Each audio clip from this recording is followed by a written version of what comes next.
আমি আশা করি আপনাদের সকলের মতামত নিয়েই এগুলি করা হলো।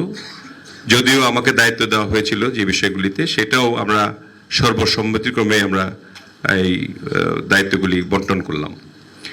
আমি আজকে মঞ্চে উপবিষ্ট আমাদের কো চেয়ারম্যান সহ সকল নেতৃবৃন্দ যারা আছেন, ইলিয়াস ভাই সহ, জেনারেল ইলিয়াস আছে, তারপরে উপস্থিত আমাদের কোষাধ্যক্ষ সহ যারা, মিন্টু সহ সবাই এখানে আমার সামনে উপবিষ্ট যারা আছেন, সকলকে প্রথমে আমি আন্তরিক ধন্যবাদ জানাই যে আপনারা এই সমিতির জন্য এখনো হাল ছেড়ে দেননি। যেহেতু সমিতির একটা ঝামেলা ছিল, সেটাকে পুনর্বিন্যাস করার জন্য আপনাদের যে মেন্টালিটি, আপনাদের যে এই যে আকাঙ্ক্ষা সমিতির তা সুন্দর থাকুক, এই বিষয়টা আপনাদের মধ্যে কাজ করার জন্য আপনারা এসেছেন। এই জন্য আবারও আমি ধন্যবাদ জানাই। আমি প্রথমে ধন্যবাদ জানাতে চাই যে সমিতিকে যিনি জিয়ে রেখেছেন, বাঁচিয়ে রেখেছেন এবং এটাকে ভাইব্রেন্ট করেছেন, জনাব হাসান মাহমুদ রাজা সাহেবকে। তিনি অত্যন্ত পরিশ্রম করে, পরিশ্রম না মানে সাহায্য করে, মেধা দিয়ে, বুদ্ধি দিয়ে চেষ্টা করেছেন এটাকে চালানোর জন্য।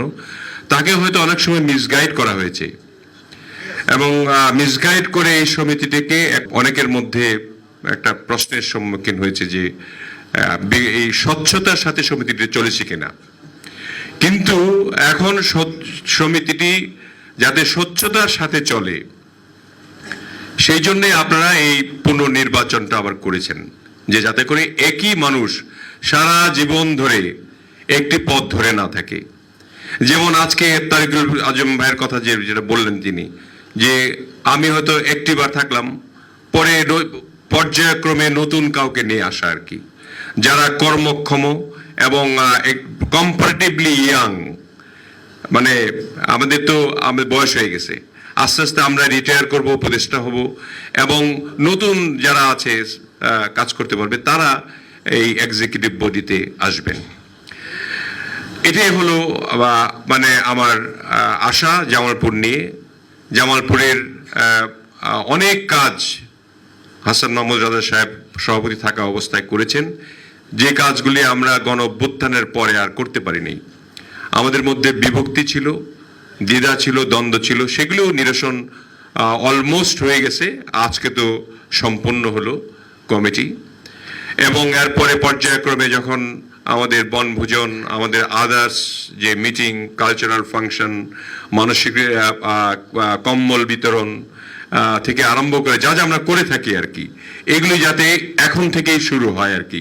এই জন্য আমি মহাসচিবকে অভিনন্দনও জানাই এবং তার কার্যক্রমগুলি জেনারেল সিনহা সাহেবের সঙ্গে আলোচনা করে করার জন্য আমি অনুরোধ করছি।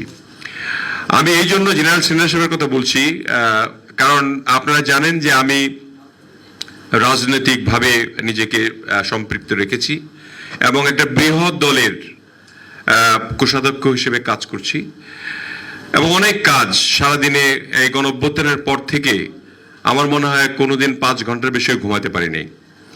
আমাদের দলের কাজ করতে হয়েছে দেশের জন্য, এই দেশের মানুষের গণতন্ত্র মুক্তি পাক, গণতন্ত্রের জন্য যে আমাদের লড়াই ছিল 17 বছরের, সেটা যেহেতু গণ অভ্যুত্থানের মাধ্যমে অর্জিত হয়েছে, এবং সেটাকে আমার বাস্তবায়িত করার জন্য আমরা অন্তর্বর্তীকালীন সরকারের কাছে আমরা নির্বাচন চেয়েছিলাম।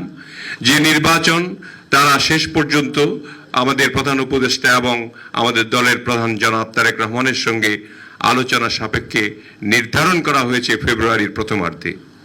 এবং আমরা জানি যে ইতিমধ্যেই উপদেষ্টা মণ্ডলীতে কথা হয়েছে যে প্রথমার্ধে নয়, প্রথম সপ্তাহেই তারা এই নির্বাচনটি অনুষ্ঠিত করবেন, এবং এই নির্বাচনটি অনুষ্ঠিত হওয়ার মাধ্যমে আমি মনে করি যে সারা বাংলাদেশের মানুষ আবার গণতন্ত্র ফিরে পাবে এবং জনগণের একটি সরকার গঠন হবে। জনগণের সরকার গঠন না হলে কিছুই চলে না। সমবায় সমিতি থেকে আরম্ভ করে হাইয়েস্ট ব্যুরোক্রেসি পর্যন্ত দলীয়করণ করা হয়েছিল, যেটা মোটেই কাম্য নয় একটা দেশের জন্য। এই জন্য যেই সরকার গঠন করুক না কেন, যাতে করে আর এরকম ফেসিবাদী অবস্থান আর না হয়, এটার যাতে পুনরাবৃত্তি না ঘটতে পারে, সেই জন্য সংস্কারের কিছু বিষয় নিয়েও আমরা আলোচনা করেছি, এবং সেই আলোচনার মাধ্যমে আমরা সিদ্ধান্ত গ্রহণ করেছি যে নেক্সট পার্লামেন্টে আমরা 72-এর সংবিধান রেখে সেখানে কিছু কিছু সংস্কার করে যাতে ফেসিবাদী স্বৈরাচারী আচরণ কেউ কোনো সরকার না করতে পারে, কেউ না করতে পারে। এমপি মন্ত্রী যারাই বলেন না কারো, তারা যাতে শুধু টাকার পিছনে না ঘুরে দেশের জন্য কাজ করে, সেই জন্য আমরা সিদ্ধান্ত এইভাবে আমাদের দল থেকে নিয়েছি। আমি আশা করি আমাদের এরকম এই যে জেলা সমিতিগুলি, এটা কিন্তু অনেক অর্থ বহ একটা বিষয়, যে এই সমিতিগুলিও কিন্তু এই দেশেরই অংশ হিসেবে একটা মানে কাজ করে আর কি। 64 জেলায় 64 ঢাকাস্থ সমিতি আছে, 64 জেলায় প্রায় 64টি যে সমিতি আছে, অর্থাৎ এই সমিতিগুলি একসঙ্গে করলেই সারা বাংলাদেশ। এই সমিতির মাধ্যমে আমি জামালপুর সমিতির মাধ্যমে আমি জানাতে আপনাদের কাছে অনুরোধ করতে চাই, আগামী দিনে আমাদের বাংলাদেশ জাতীয়তাবাদী দলের নেত্রী দেশনেত্রী বেগম খালেদা জিয়া, তিনি 3টি আসন থেকে নির্বাচন করবেন বলে ঘোষণা দিয়েছেন। তিনি কিন্তু আসলে তাকেই একটা বলা চলে একটা বাংলা গণতন্ত্রের প্রতীক, জনগণের বাংলাদেশের প্রতীক বলা চলে আর কি। কারণ তিনি কোনো অন্যায়ের সঙ্গে নিজেকে আপোষ করেননি, মৃত্যুর সঙ্গে পাঞ্জা লড়েও তিনি বাংলাদেশের মানুষের জন্য এখানে আছেন। তিনি দেশ ছেড়ে যাননি, তিনি পলায়নও করেননি, তিনি মৃত্যুর মুখে থেকেও এই গণতন্ত্রের জন্য সকল মানুষকে ঐক্যবদ্ধ করে দেশকে একটা গণতান্ত্রিক ধারায় নিয়ে যাওয়ার জন্য চেষ্টা করেছেন। তার জন্য আমি দোয়া চাই আপনাদের কাছে, এবং আপনারা দোয়া করবেন যাতে করে এটা দলমত নির্বিশেষে, আমি আগে বলেছি যে সমিতিগুলি, আমি কোনো দলের কথা বলতে চাই না, তবু বললাম এই জন্য যেহেতু ফ্যাসিস্টের পতন হয়েছে, আমরা অন্যান্য দলের যারাই থাকি না কেন এখানে সবাই মিলে আমরা চাবো যে একটা গণতান্ত্রিক দেশ হোক। সরকার যেই গঠন করুক না কেন, সেখানে যাতে সকলের এমন একটা পার্টিসিপেশন থাকে যে গণতন্ত্র মনা। একজন বিরোধী দল করলেই কেউ জাতীয় পার্টি কেউ থাকতে পারে এখানে, কেউ এনসিপির থাকতে পারে, কেউ জামাতের থাকতে পারে, কেউ অন্যান্য বাম সংগঠনের থাকতে পারে, তারাও কিন্তু এই সমিতির সদস্য হিসেবে অন্তর্ভুক্ত হয়তো আছেন। কিন্তু তাদের সঙ্গে আচরণটা ওইভাবে করতে হবে যেভাবে আমরা দেশকে গণতান্ত্রিক পর্যায়ে নিতে চাই। এই আমাদের সমিতিতেও সেই আচরণটা যাতে আমাদের থাকে, আমি আপনাদের কাছে আবেদন জানাই। কারণ এই আচরণ না থাকলে আমাদের মধ্যে যে বিভেদ সৃষ্টি হয়ে বাংলাদেশের অবনতি যে ঘটছে দিন দিন, সেটা আরো তীব্রতর হবে। আমাদের মধ্যে ঐক্যতার দরকার, ঐক্যবদ্ধভাবে আমরা দেশকে যাতে গড়তে পারি, যেভাবে আমরা সমিতিটি গড়ার চেষ্টা করছি এইভাবে দেশটিও যাতে গড়তে পারি, এটাই হোক আমাদের আজকের অঙ্গীকার। এবং আজকে আমি মনে করি যে সুন্দর ছোট্ট পরিসরে হলেও এক্সিকিউটিভ কমিটির মিটিংয়ে আমরা বিশেষ কিছু সিদ্ধান্ত গ্রহণ করলাম, যে সিদ্ধান্তগুলি আসলেও খুবই কার্যকরী। কিন্তু সেই কার্যকরী সিদ্ধান্তগুলি বাস্তবায়ন করার জন্য যাদেরকে অনুরোধ করা হলো, যাদেরকে সম্পৃক্ত করা হলো, তাদেরকে একটু অ্যাক্টিভ হতে হবে এবং প্রোঅ্যাক্টিভ হতে হবে, বেশি করে যাতে তারা কাজ করতে পারে, এই উদ্যমটা থাকে, এই উদ্যমী হয়ে কাজ করার জন্য, এবং সাব কমিটি যেগুলো হবে সেগুলো যাতে ভালোভাবে কাজ করতে পারে, সেই জন্য আমি তাদেরকে অনুরোধ করছি।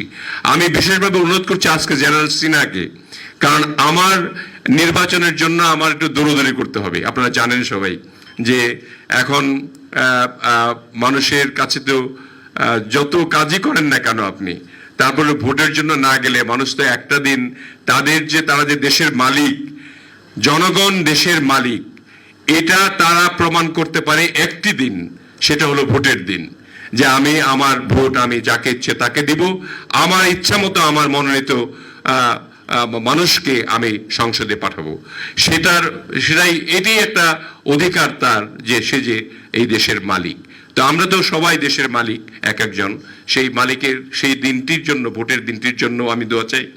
কারণ আমি যেহেতু নির্বাচন করছি, আপনাদের কাছে তো ডেফিনেটলি আপনাদের সভাপতি হিসেবে আমার চাওয়াটা একটু বেশি, এবং আপনাদের তরফ থেকে আমার জামালপুরের জন্য তথা আমার দেওয়ানগঞ্জ বক্সিগঞ্জে যারা বসবাস করেন বা যারা আছেন, যে আত্মীয় স্বজন আছেন, তারা একটু দয়া করে আপনারা ওই যে প্রোঅ্যাক্টিভ কথাটা বললাম, যে একটু আমি হয়তো অনেকের কাছে পৌঁছতে পারবো না, আমি এই সুযোগটা নিয়ে আমি বলতে চাই যে আপনারা একটু বলে দিবেন যাতে করে আমরা পুরা জামালপুরের উন্নতি ঘটানোর জন্য, এবং আমাদের মধ্যে অনেক ভালো ভালো এন্টারপ্রেনার আছে যারা ভালো বড় হতে চায়, ব্যবসা করতে চায় বা ভালো চাকরি করতে চায়, সেই ব্যাপারে যাতে আমি যদি আপনারা সবাই মিলে দোয়া করেন সংসদে আসতে পারি, তাহলে যাতে তাদের জন্য কাজ করতে পারি।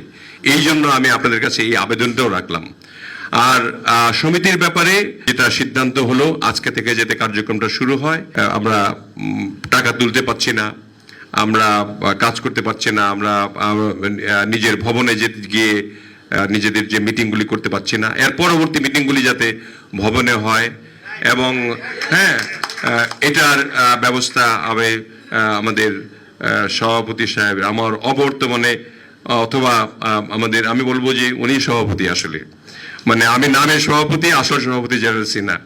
তো কাজেই সিনহা সাহেবের জন্য করতালে দিয়ে উদ্বুদ্ধ করি ওনাকে থেকে ইয়াং বানাই আর কি, সো দ্যাট তিনি যাতে এই কার্যক্রমগুলিকে গ্রহণ করেন। সেই সঙ্গে ক্যাপ্টেন সাহেব আছেন, আমাদের জুনিয়র ভাইরা আছে যারা ছোট ভাই, অত্যন্ত কর্মোদ্যমী, তারা যাতে সবাই, নাম নিলাম না কারণ নিলে সবাই নিতে হবে, সবাই কর্মোদ্যমী হয়, এবং আগামী বনভোজনটা হবে একটা সুন্দর বনভোজন যাতে হয়, যাকে আমরা আহ্বায়ক করলাম, অত্যন্ত উদ্যমী ব্যক্তি, এবং আপনাদের যে কমিটিটি করে দিলাম, সেই কমিটির মাধ্যমে উপকমিটিগুলো করে কোনো সহযোগিতার প্রয়োজন হলে আমাকে বলবেন, অথবা জেনারেল সিনহা সাহেবকে বলবেন, আমরা এটা করব। আর বিশেষ অনুরোধ যেটা এসেছিল এখান থেকে, আমি বক্তব্য শেষ করার আগে বলতে চাই, আমাদের রাজা ভাইয়ের সুস্বাস্থ্য কামনা করবেন সবাই, এবং তিনি যেভাবে প্রত্যেকটি উপজেলায় শীতের সময় তিনি বস্ত্র দিয়ে সাহায্য করতেন, আমরা আজকের এই হাউস থেকে এবং জেনারেল সিনহার মাধ্যমে তিনি যেহেতু যাবেন, দেখা হবে, তিনি যাতে এবার আমাদের শীতের কম্বল হোক আর শীতের অন্য গরম কাপড় হোক, সেগুলো যাতে 7টি উপজেলায় তিনি কিছু হলেও বিতরণ করেন, তিনি যাতে আমাদের 7টি উপজেলাকে মনে রাখেন আর কি।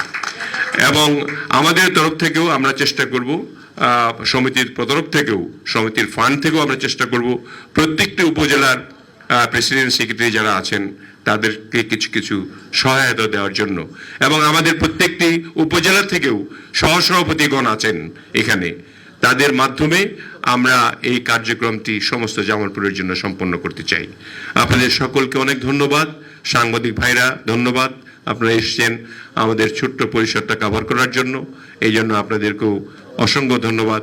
আমাদের বিটিভির যে ছোট ভাই, ও তো এখন বিটিভি কিন্তু আগের মতো নাই আর কি, বিটিভি আগে ছিল সরকারের বাক্স, কিন্তু এটা সরকারের বাক্সে পরিণত নাই আর এখন যে ডিজি সাহেব আছেন, আমি জানি যে সব খবর তুলে ধরেন, সরকারের নয়, তারা জনগণের টেলিভিশন হিসেবে কাজ করছে।